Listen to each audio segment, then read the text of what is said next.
Taiwan को लेकर Beijing और वॉशिंगटन के बीच तनाव लगातार बढ़ रहा है क्योंकि यूनाइटेड स्टेट्स हाउस की स्पीकर नैन्सी पेलोसी मंगलवार को स्वशासित द्वीप पर पहुंची।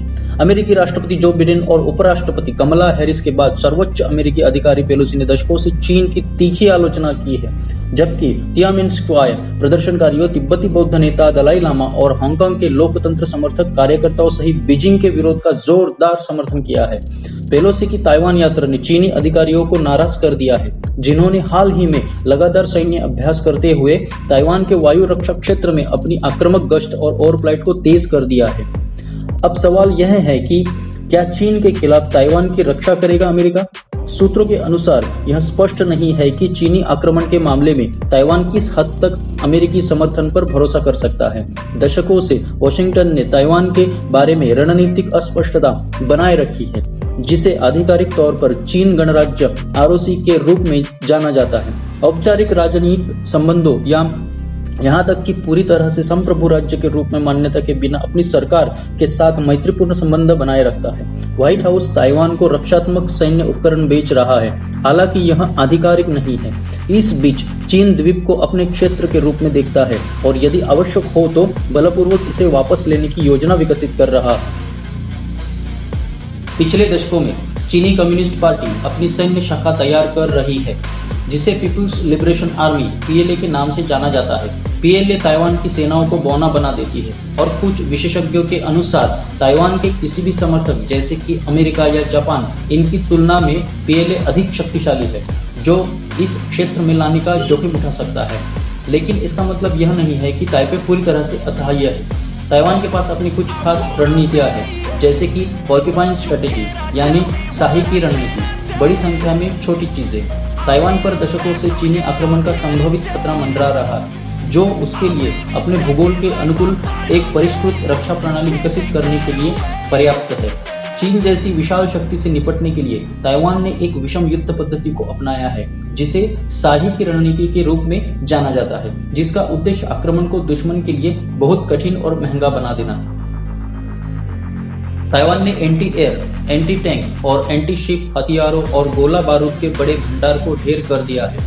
इसमें मानव रहित हवाई वाहन यूएवी और मोबाइल तटीय रक्षा क्रूज मिसाइल सीडीसीएम जैसे कम लागत वाले युद्धपोत शामिल है, जो चीन के महंगे नौसैनिक जहाजों और नौसैनिक उपकरणों को नष्ट करने की क्षमता रखते हैं। स्टील्थ फास्ट अटैक क्राफ्ट्स और मिनिएचर मिसाइल असॉल्ट बोट अन्य अपेक्षाकृत सस्ते लेकिन अत्यधिक प्रभावी उपकरण है। उन्हें ताइवान के बंदरगाहों में मछली पकड़ने वाली नौकाओं के बीच फैलाया जा सकता है। इसके अलावा एक बहुस्तरीय समुद्री रक्षा द्वीप पर तेजी से कब्जा करने के लिए चीन के पीएलए को कई सैनिकों और बड़ी मात्रा में आपूर्ति, बख्तरबंद वाहन, हथियार, गोला बारूद, भोजन, चिकित्सा आपूर्ति और ईंधन को समुद्र के रास्ते पार ले जाने की आवश्यकता होगी। यह केवल समुद्र के द्वारा ही संभव है, क्योंकि एयरलिफ्ट और विमानों के बेड़े में सीमित क्षमता होती है। आरओसी के क्षेत्र में द्वीपों की एक श्रृंखला शामिल है। उनमें से कुछ चीनी तटों के पास है।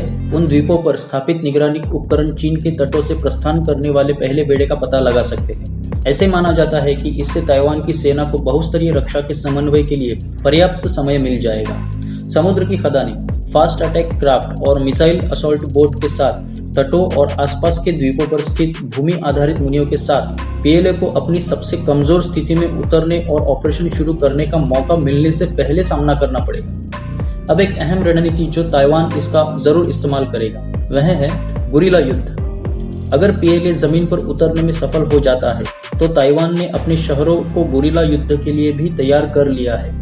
Man portable air defence system यानी मैनपैड्स और मोबाइल एंटी आर्मर हथियार जैसे कि high mobility artillery rocket system का इस्तेमाल शहरी लड़ाई में किया जा सकता है, जबकि इमारतों को बैरक में बदला जा सकता है। रेड फाउंडेशन द्वारा प्रकाशित 2017 की एक रिपोर्ट के अनुसार सैन्य रिजर्व सिस्टम में 2.5 मिलियन पुरुष और 1 मिलियन नागरिक सुरक्षा स्वयंसेवक है। कुल मिलाकर यह संख्या ताइवान की आबादी का लगभग 15% और हर 4 में से 1 व्यक्ति है। अब ताइवान की आखिरी रणनीति, रक्षा प्रणाली की रक्षा। ताइवान की रणनीति का एक मुख्य लक्ष्य विमान और एंटी बैलिस्टिक रक्षा प्रणालियों सहित प्रमुख रक्षा प्रणालियों की रक्षा करना है। जो बैलिस्टिक रॉकेटों को रोक सकते हैं और हमलावर शक्तियों को प्राथमिक नुकसान पहुंचा सकते हैं। पिछले कुछ वर्षों में ताइवान ने अमेरिका से दर्जनों उन्नत लड़ाकू जेट खरीदे हैं, जबकि अपने खुद के AIDCF CK-1 चिंगकुओ का निर्माण करते हुए, जिसे स्वदेशी रक्षा लड़ाकू कहा जाता है। कई विमानों को गढ़वाले ठिकानों में रखा जा सकता है।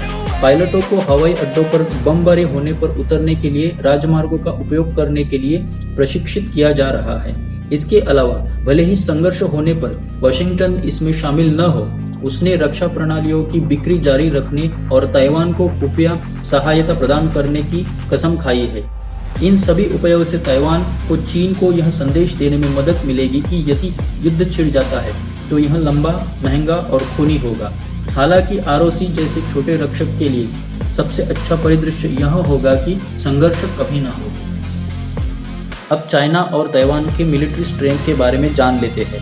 चाइना की मिलिट्री स्ट्रेंथ है 1398 मिलियन और ताइवान की मिलिट्री स्ट्रेंथ है 23.06 मिलियन। चाइना का डिफेंस बजट है $230 बिलियन और ताइवान का डिफेंस बजट है $16.8 बिलियन। चाइना के एक्टिव सोल्जर्स है 20 लाख, तो ताइवान के एक्टिव सोल्जर्स है 1,70,000। चाइना के टैंक है 5,250 और ताइवान के पास अपने खुद के टैंक है 1,110। चाइना की आर्टिलरी 5,854 और ताइवान की आर्टिलरी 1,667। चाइना के एयरक्राफ्ट 3,285 तो ताइवान के एयरक्राफ्ट 748। फ्लीट स्ट्रेंथ चाइना की 777 है और ताइवान की 117।